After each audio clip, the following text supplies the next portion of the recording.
Seth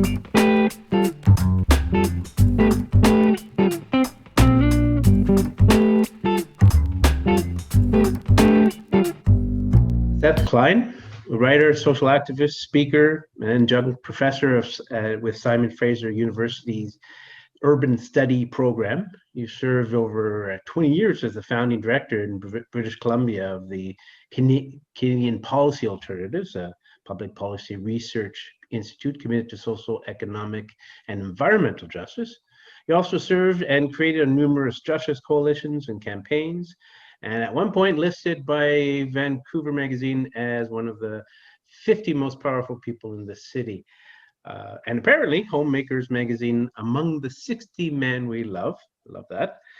Uh, for our purposes, Seth, you've written the really good book called A Good War, Mobilizing Canada for the Climate Emergency. And we are indeed in the climate emergency, and we're looking for sustainable ways of moving forward. And the task, however, seems so daunting when you think of all that needs to be done. But in your book, you're arguing that we've actually done something similar to this on a similar scale, even with relative success, and that we could do it again, but even better. And you've even asked what that is. But I wonder if you can outline how this new prospect of mobilizing us for a better future. Mm-hmm. Thanks, Simon. Yeah, I set out to write this book on how we mobilize Canada for the climate emergency. And I wanted to write a book that would tackle what do we do about this gap between what the science says we have to do and what our politics seems prepared to entertain. So I wrote a book outline, and I set about in early 2019 to write the book. In the original book outline, there was only a single chapter on lessons from the Second World War. But as I delved into that research, I started to see more and more parallels, and not just on the economic transformation, but across a whole host of areas. My feeling is everything is about speed and scale over the next few years to achieve what we have to achieve. And I ended up finding, and I'm not a historian, I'm a political scientist, but as I delved into that history, I started to find this hopeful reminder, as you say, that we have done this before, and we have similarly done it at a speed and scale that's simply jaw-dropping. And in fact, we had to do it in the war twice. Once to ramp up military production, and another time to reconvert back to peacetime, all in the space of 6 years. We only have to do it once this time, and in terms of the transition off fossil fuels. And yeah, I just found so many hopeful examples out of that story. Keeping the analogy of war, and we won't have to go into here. You've spoken about it many other places. How could you talking about social justice, a good future, use the analogy of war? Leaving that aside, you explain it well in your book. You do make reference to what we could be that nebulous enemy, and also some of the things that we have to keep in mind that we often forget in war, such as the inequality. Mm-hmm. So I wonder if you can talk about those two aspects of the war. Well, I wrestle with the enemy question, as you say, and there's different ways you can think about that when it comes to climate. In the end, I think that the main obstacle to what we need to do is what I call this dynamic of the new climate denialism. And what I mean by that is not like old school climate denialism like Donald Trump or Maxime Bernier, just denying the science of human-induced climate change. What I mean by the new climate denialism, but by the way, that old style denialism, the good news is that that's a diminishing rump of public opinion. Right. Far more insidious is the new climate denialism, which is when our governments and leaders say that they accept and get the climate science, and yet still pursue a politics that does not align with what that science says we have to do. That is really, in my view, epitomizes what we get from the federal government and basically from every provincial government of every political stripe in Canada. where you start to present to the public climate plans as if you're tackling it, and still doubling down on fossil fuel expansion and where the math just can't be made to work. That's what I think we're up against. I mean, to your other question, the connection to inequality. I mean, I come to this issue through a social justice lens, right? That was my background in the Canadian Centre for Policy Alternatives. There are a lot of climate policy purists out there who say, you know, don't link the fight on climate to inequality and social justice issues. You know, don't make it any more complicated than it needs to be. It's hard enough as it is. And I think they're wrong. I think they're wrong, first of all, because the issues are intertwined in all kinds of ways. The richer you are, the higher your emissions. The poorer you are as a household or a community or a country, the more vulnerable you are to climate change and the more impacted you are by climate policies. But the main reason I say these things should be linked is because that's how we win. And here too, I find this historic analog in that wartime story, which is that when you look at the mobilization during the war and the recruitment efforts, the early years of the war were characterized by kind of this very unnuanced propaganda, you know, go get Hitler. And that worked to a point, but only to a point. It remained fairly abstract. You know, people tend to think, oh, the enemy was clear in the war compared to now, except it actually wasn't that clear. I mean, to most Canadians, the threat was not clear and present. It was on the other side of two oceans. What they found as of about 1941 is that if they were really going to bring about a cross-society mobilization, and if they were really going to hit the recruitment numbers that they needed to hit, they had to have a conversation with Canadians about the kind of society they would come back to, and make a pledge that the society people would come back to would look different and more just than the one they were leaving behind. That's when they start getting the society-wide mobilization. That's when they start hitting the recruitment numbers. And to me, that finds a contemporary echo in the appeal of the Green New Deal. And when you present people, as the Green New Deal does, with a plan that links tackling climate and inequality, the support goes through the roof. You know, it registers level of support beyond any political party. I commissioned some original polling from Abacus data for the book. And first I tested whether or not people saw it as an emergency. Yes, they do. I tested their readiness to accept truly bold actions beyond what any federal or provincial government has on offer. And I found it to be there.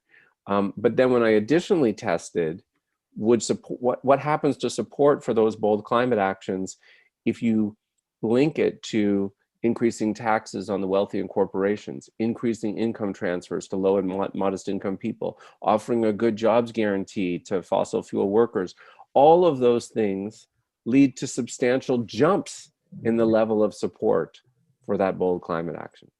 Now, that leads me to my other question.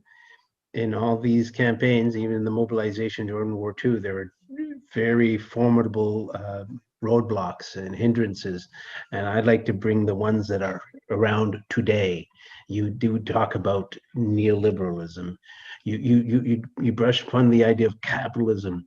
Oddly enough, and if you can mention this, you don't talk about economic growth per se, but nevertheless, the challenges are still formidable. How do you see in the mobilization context that you've painted in your book, do you see this being overcome?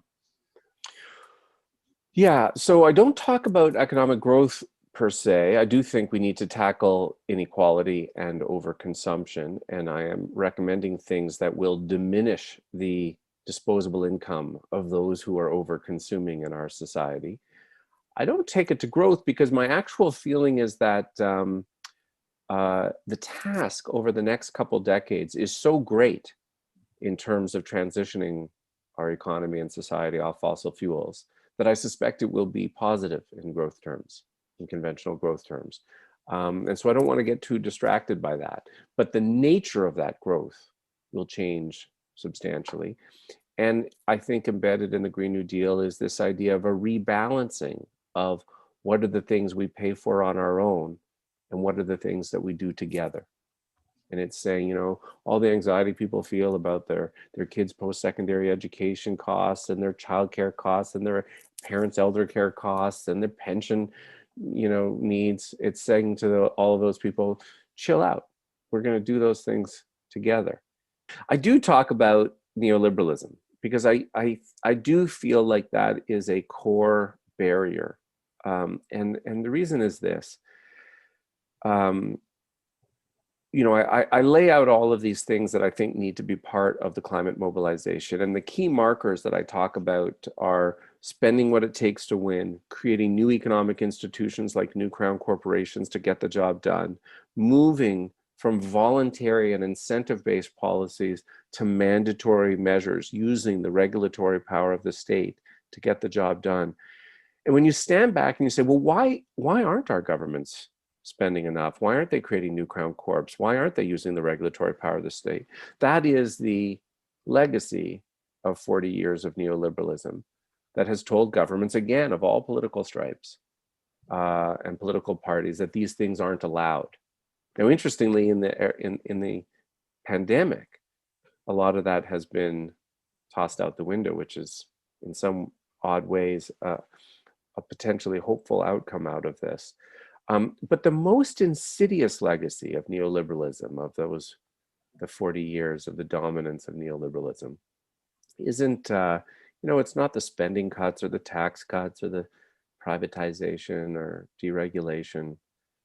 It's the sapping of our imagination and our collective belief in our ability to do grand things together. That's what we did in the war. We did something big together and we surprised ourselves. And that's what I'm trying to excavate from that history. That's wonderfully put. You add something new because in your scenario of a good war today, you add something that was not present in the past, and that's fixing the past injustices, how we dealt with migrants, well, immigrants, and also with the indigenous. Could Yes. you talk a little bit how this new vision can be incorporate these new aspects which show justice to Yeah. important peoples? So every chapter of the book is sort of like 1/3 history and 2/3 present. And most of the book, as we've been saying, lauds, you know, these amazing things that our leaders did in the Second World War and the transformation that they brought about. But I do have a couple of chapters that delve into what I call the cautionary tales, the things that brought us shame, the internments, the squashing of civil rights, the poisoning of indigenous lands. And I actually think most apt to the climate crisis, the response to refugees, because that in a climate changing world, with all of the predictions of the kinds of global migration that are going to be forced by climate change, this will become one of the defining issues of the next 50 to 100 years. And who we are is going to be tested, the kind of people we think we are. And you know, in the end, all I'm really trying to do with those chapters is again offer a reminder, an historic reminder, so that we go into this mobilization with eyes wide open of the things, those negative legacies from the past, and resolve not to repeat them. I mean, that's the best we can do. I also think we learn from the things that we wished we had done differently. You know, an awful lot of terrible stuff in the war happened under the War Measures Act. You know, all of these internments and so on. We don't have the War Measures Act anymore in Canada. It was replaced in the 1980s by the Emergencies Act. The Emergencies Act, that happened, by the way, as part of the settlement with the National Association of Japanese Canadians, as part of the redress settlement, because of the internments from World War II. And the result of that is we now have an Emergencies Act that that puts legal barriers to the kinds of things that happened in the war under the War Measures Act, right? The government can no longer They have to continue to abide by the charter. They can't use executive orders the way they did without parliamentary oversight. So these aren't foolproof protections, but they do mean that we go into the next emergency mobilization with more protections on these things than we did in the war. I have one more question that was addressed at the beginning of your book, and I've been pondering it myself. And you don't have the answer, but you cite the question very well. In the Second World War, there was early mobilization, but it was not really taken seriously, and there wasn't much spirit behind it. But it was when France was taken over by Germany that suddenly the Canadians woke up and said, "Oh my God, this is real. This is happening. We have to do something." And so that was that France moment for Canadian mobilization. And you ask, what will our France moment be? Because Or right has it now, already happened? tell It us. won't be exactly the same. But here's the thing, Simon. All emergencies start with periods of denial. That was true in the war, it's true in this pandemic, and it's true with climate. And in each of those cases, there's some alchemy between events and leadership that shifts the zeitgeist and moves us into emergency mode. So in the war, it was particularly the fall of France that shifted that popular zeitgeist and made it real, made the threat more real. But it also took a lot of hard work and leadership. That's my point about the kind of public education that happened. We assumed that everyone was sort of united and on board at the outset of the Second World War, and that's not true. It took work. Similarly, we can all think to 12 months ago when we started to hear early reports of this new virus in other countries. We were all in denial. All of us, none of us knew yet how this was going to upend our lives. And what was the combination of events and leadership? I remember the cancellation of the NBA season. I don't even watch basketball, Simon, but I remember hearing the news and thinking, wow, this is major. But I also know it took seeing my prime minister in front of his house every morning with the latest that communicated this is different. Now, we haven't seen any of that on climate yet. The events are already starting to happen. They're not as all encompassing as, say, the fall of France. They are extreme weather events that happen over time and in different spots around the globe. But cumulatively, they are already shifting the terrain of public opinion. That's why the opinion research that I did found that a majority of Canadians now see it as an emergency and not as a threat somewhere else sometime in the future, but here and now. That wasn't true 5 years ago, but it's true now. But the leadership hasn't happened yet, right? We have yet to see our political leadership communicate to us in a way that looks and sounds and feels like an emergency. And that's what we need.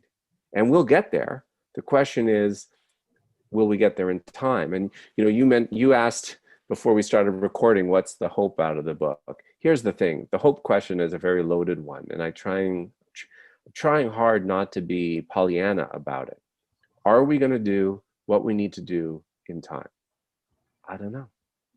If I were a betting man, I'm not sure I'd bet on us. The point, though, is that you never know. And it's too early to give up the game. But again, I go back to this little historic story that I am pulling for the book. In World War II, Canada was a population less than a third what it is today, about 11 million people.